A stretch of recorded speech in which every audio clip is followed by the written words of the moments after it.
أمام المنتخب الكوري الجنوبي بثاني ظهور للمنتخب المغربي بكأس العالم.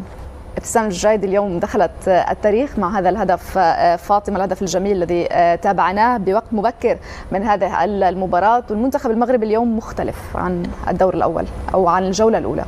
يعني تحدثنا سابقا أننا كنا ثقة في المنتخب المغربي. لبؤات الأطلس اليوم حققنا الأهم، يعني فاز في الشوط الأول بهدف، لولا يعني كان الحصيلة تكون أكثر. يعني الهدف المبكر للمغربيات فايزوق، يعني هذا الهدف شفنا تحرر لاعبات المنتخب المغربي. يعني المنتخب المغربي خلال الشوط الأول يعني فنيات وفرديات عالية للمنتخبات. على الجهة اليمنى يعني ما نشوف يعني الجهة نشيطة. يعني اليوم آيت الحاج يعني وهي من أعطت الهدف لابتسام الجريدي. يعني أكثر من 7 كرات مؤطرة لم تستغل بشكل جيد، لكن على العموم يبقى المنتخب المغربي أكثر تركيز، أكثر يعني حتى خط الوسط يعني يجيد الانتشار، تضييق المسافات على المنتخب كوريا الجنوبية حال دون وصول إلى شباك خديجة الرميشي.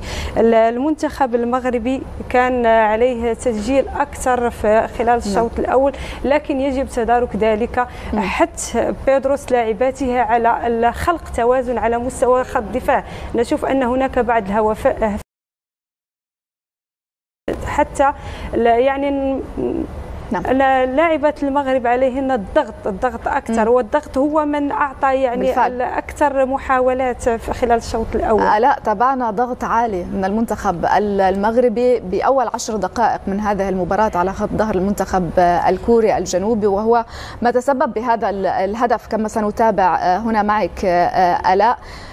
وكانت فكرة من المدرب بيدروس بالدخول بضغط عالي مباشرة طبعا رأينا في الشوط الأول حضور ذهني عالي للمنتخب.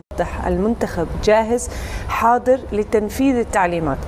الصراحة نشير هنا تغيير التشكيل كان هو السبب الرئيسي خسارة المنتخب المغربي ضد ألمانيا، والمباراة اليوم تثبت ذلك. المنتخب يلعب بأريحية، بتجانس، بتفاهم. حتى الجهة اليمنى الجهة اليسرى أزراوي مع الحاج، وهنا الحاج ولعبتها ابتسام جريدي بطريقة محنكة سنقول بعقلها في الزاوية البعيدة في المرمى. فالمنتخب المغربي سواء من منتصف غزلان الشباك مع فاطمة تجنود أو حتى على الأطراف كان هو قوي يضغط. الخطوط كانت متقاربة من بعض البعض. والشيء الجدير بالذكر أن خط الدفاع للمنتخب المغربي بدون أي فلسفة، بدون أي نهلة بن زوينة ونسرين الشاد، الصراحة التشتيت الذي افتقدناه في منتخب ألمانيا، التشتيت للأطراف أو التشتيت على منتصف الملعب، لكن كرات قوية. فهذا أعطى ثقة لحارس المرمى خديجة الرميشي. رأيناها اليوم عندها ثقة أكبر، عندها وجود في الملعب، لأنه دائما مستوى الفريق يعطي ثقة لحارس المرمى. من اليسار وفرصة من الإزراوي وفاطمة تجنوت وهجمة جميلة في الدقيقة 29 عندما نهيلة لعبتها لتجنوت وبعدها لأماني. المنتخب المغربي أيضا جدير بالذكر الجريدي في منتصف الملعب أفضل من روزيلا عيان، أنها تجيد استلام الكرة، تجيد حجز الكرة في خط الهجوم، لكن فقط تريد لاعبة تأتي. ما يتعلق بالتمريرات نتابع 159 تمريرة للمنتخب المغربي مقابل 271 للمنتخب الكوري الجنوبي. ربما دقة التمريرات هي إحدى مشكلات المنتخب المغربي. لكن إذا تحدثنا عن الجري والمسافة التي قطعها كل من المنتخبين نتابع 55.5 كيلومتر بالنسبة للمنتخب المغربي مقابل 52.5 بالنسبة للمنتخب الكوري الجنوبي، وهنا مجهود بدني كبير من لاعبات المنتخب المغربي. أكيد لاعبات المنتخب المغربي يعين قيمة المباراة.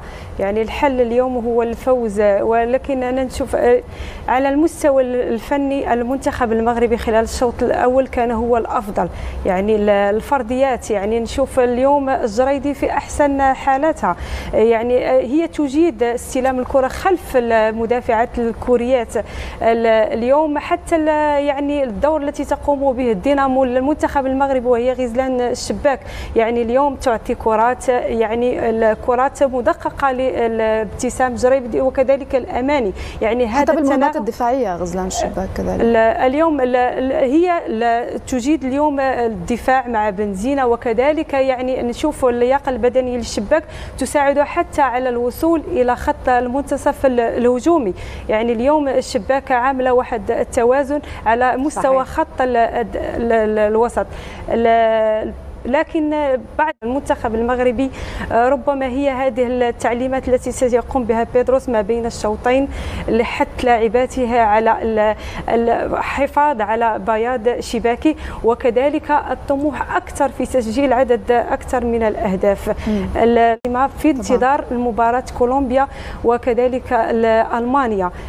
لكن أداء مقنع، فنيات عالية، وهذا ما عهدنا على المنتخب المغربي. المنتخب المغربي أعرفه جيدا، يعني يجيد استغلال كل رقع الملعب، حتى نرى أن رياح اليوم هي في صالح المنتخب المغربي، وحتى يعني شكل الملعب هو على شكل مفتوح، يعني هذا ساهم كذلك في التمريرات الطويلة للمنتخب المغربي.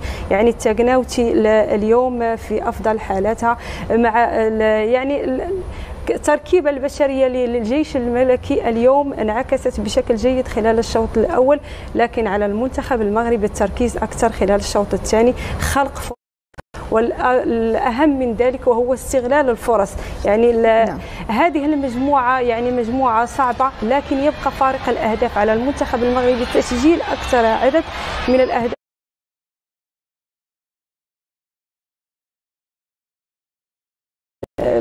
هذه فرص المنتخب الكوري الجنوبي، وكان هناك فرص خطيرة بالمباراة. أكيد هدف يعني أول منتخب مغربي عربي يسجل بنسخة مونديالية. يعني اليوم المقارنة بين لبؤات الأطلس ومحاربات التايجوك أن المغرب له بنزينة المحجبة، وكذلك تسجيل الهدف المونديالي بنسخة عربية، وفي المقابل منتخب كوريا الجنوبية يعني بجانب القائم بالدقيقة 26. فيجب الحذر. المنتخب الكوري أخذ وقت لدخول المباراة، والهدف الأول نزل مستوى. طلبي أو يعني المنتخب المغربي يجب التركيز في أول ربع ساعة من الشوط الثاني، تقنين المجهود، تضييق المسافات، الضغط العالي. هل سيستمر هذا المجهود البدني خلال الشوط الثاني بالنسبة للمنتخب المغربي؟ رأينا في آخر 5 دقائق من الشوط الأول المنتخب المغربي مستواه ممكن كان في بعض الفرص وقل قليل بسبب اللياقة البدنية بآخر الشوط الأول، لكن الشوط الثاني تقليل المسافات، تضييق المساحات، والضغط العالي والتركيز. سننتظر هذا الشوط. شكرا جزيلا لكما. إذا مشاهدينا ننتظر انطلاق الشوط الثاني.